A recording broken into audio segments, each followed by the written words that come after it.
Amigos, amigas, muy buenas tardes. Reciban todos ustedes un cordial saludo. Este día 12 de noviembre del año 2024 vamos a estar revelando en este escenario Jurídica Sandra Yaya. Para muchas personas que tal vez no lo conocen o no están enterados, acaba de salir hace exactamente 22 minutos una gran noticia a través del muro o de la red social X del señor Raimundo Tello. Esta dice así: en un entrampamiento a la paz y espionaje en caso Santrich, ¿sí? Las denuncias de una magistrada contra la fiscalía de Néstor Humberto Martínez, Caterina Heich, reveló maniobras de fiscalía de Martínez para obstaculizar trabajo del Tribunal de Justicia.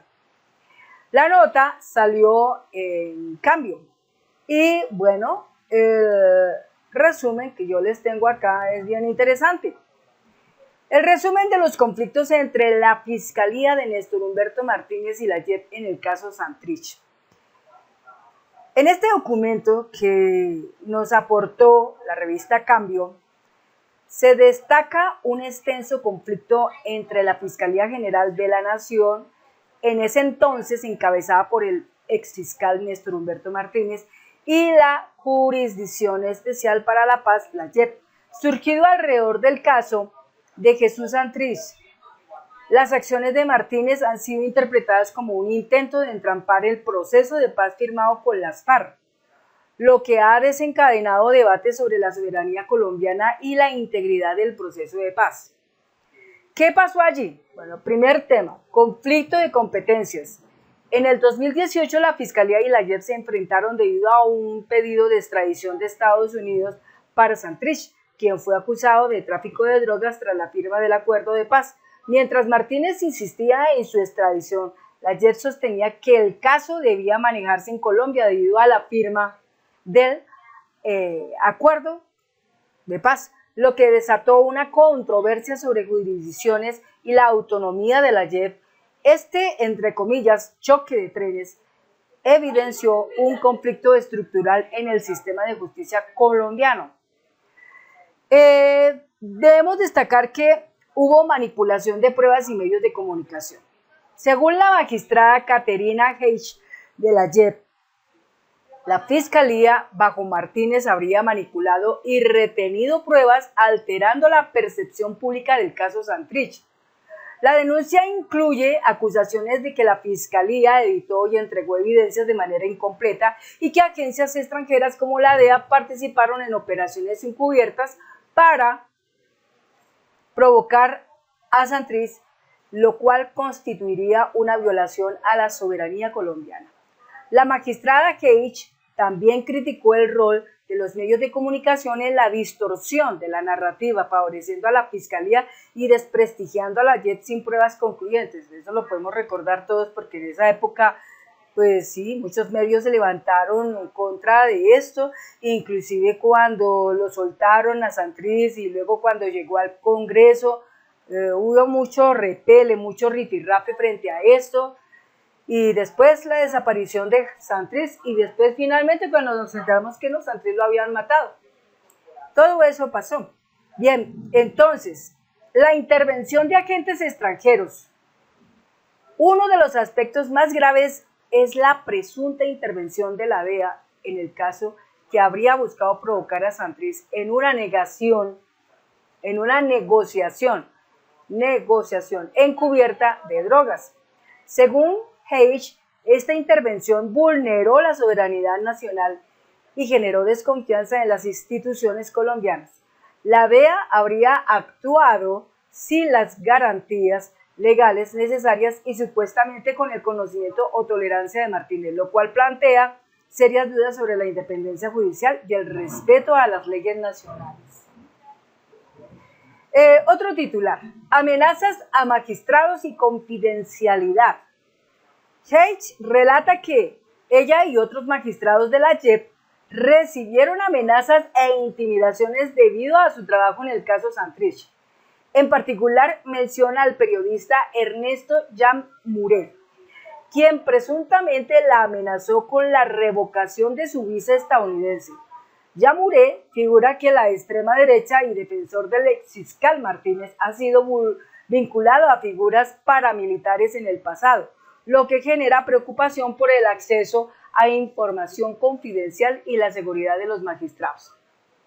Conclusiones. La magistrada Hayes concluye que las acciones de Martínez y la Fiscalía deben ser investigadas a fondo, debido a las acusaciones de manipulación de pruebas, intervención extranjera y amenazas a la independencia de la JEP.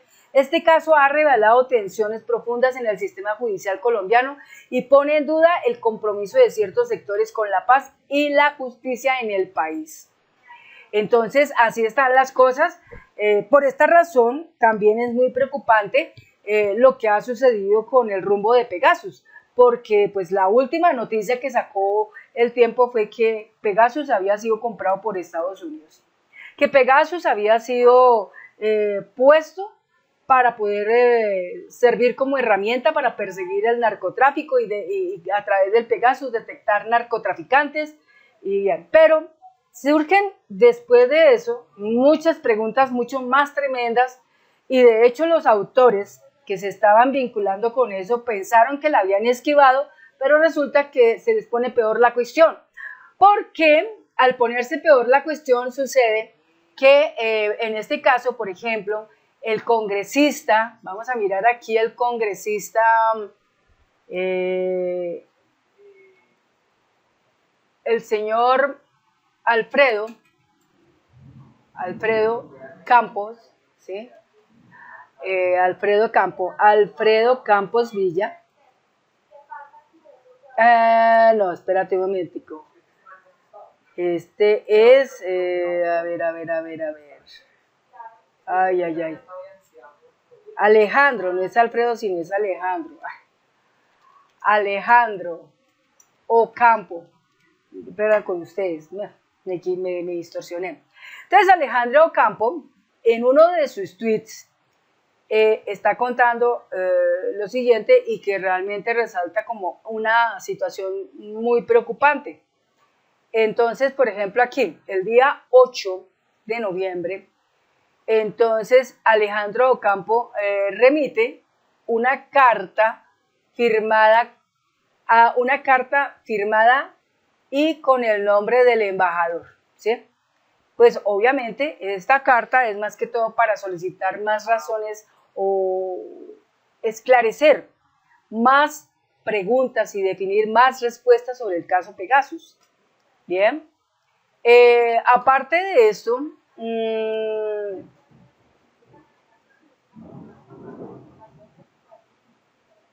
aquí por ejemplo tenemos otro punto donde dice el día 9, pero espérate, este es del día 9 del 2023, venga a ver aquí por acá, agosto 14, hace 4 horas, miremos, ay Dios, el proyecto de ley, frente a cosas de la soberanía del país, entonces Alejandro Campo dice lo siguiente, el día 8 de noviembre, es crítico para salvaguardar nuestra democracia que el gobierno de Estados Unidos nos explique cómo se desarrolló la adquisición y operaciones del controvertido software espía denominado Pegasus. ¿Cómo se aplicó esta tecnología? ¿Contra quién y quiénes la operaron? Los colombianos tenemos derecho a saber si se violaron derechos humanos y nuestra propia seguridad y soberanía, con el presunto espionaje de teléfonos pertenecientes a figuras políticas de la oposición, sus familiares, magistrados, abogados y representantes de la sociedad civil y de organizaciones no gubernamentales. Bueno, otro tuit que tiene el congresista Alejandro Campo del día 9 de noviembre dice, 1. El gobierno Duque sí sabía que existía Pegasus. 2. Estados Unidos suspendió el uso de Pegasus por su uso indebido ilegal. 3. La única persona que sabemos que fue chuzada con Pegasus es de la clase política y dirigía una unidad investigativa contra la corrupción donde habían varios casos de funcionarios de Duque. 4. Esperamos que Estados Unidos y el gobierno Trump nos brinde colaboración para llegar al fondo de esto.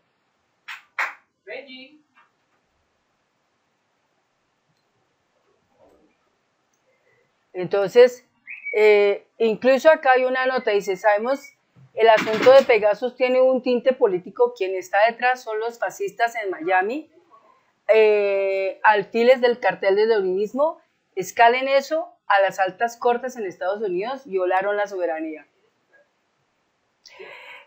Por ejemplo, aquí dice, así pensaba María Elvira Salazar sobre Álvaro Uribe antes que le ayudaron a ser congresista por el Partido Republicano. En este video del 2007, Virginia Vallejo le confesaba los vínculos de Uribe con Pablo Escobar, ¿sí? Y entre comillas decía, sí, eso no es trabajar para el narcotráfico, no sé cómo se llama. Esta es la señora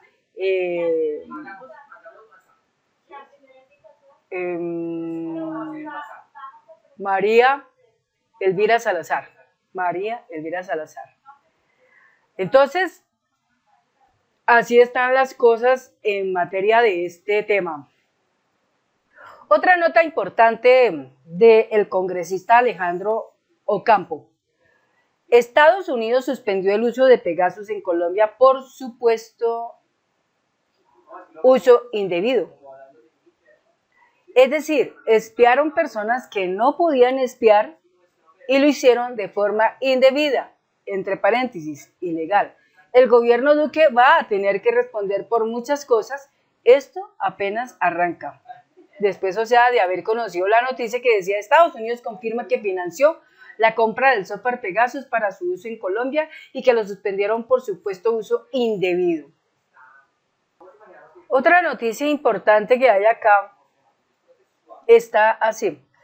Esta es por RTBC Noticias del día 8 de noviembre. Dice, tras la versión que apunta que la compra del software espía Pegasus fue financiada por Estados Unidos desde el Congreso, piden reunión con el embajador de ese país en Colombia. La cita fue pedida por el representante a la Cámara, Alejandro Ocampo, con el fin de corroborar la información, o sea, de obtener más información respecto a eso, porque según acá se vulneró la soberanía de un país, se actuó en una forma ilegal.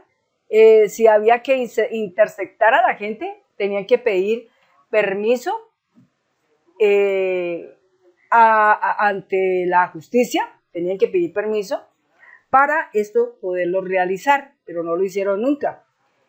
Entonces, pues hay muchas cosas aquí que están dilatándose en una con otra y pues poco a poco nos iremos de eso enterando. Bueno, amigos, amigas, hasta aquí dejo el tema, dejo el video. Muchas saludes, muchas gracias por los comentarios y nos vemos en otro espacio. Hasta pronto, está lloviendo duro.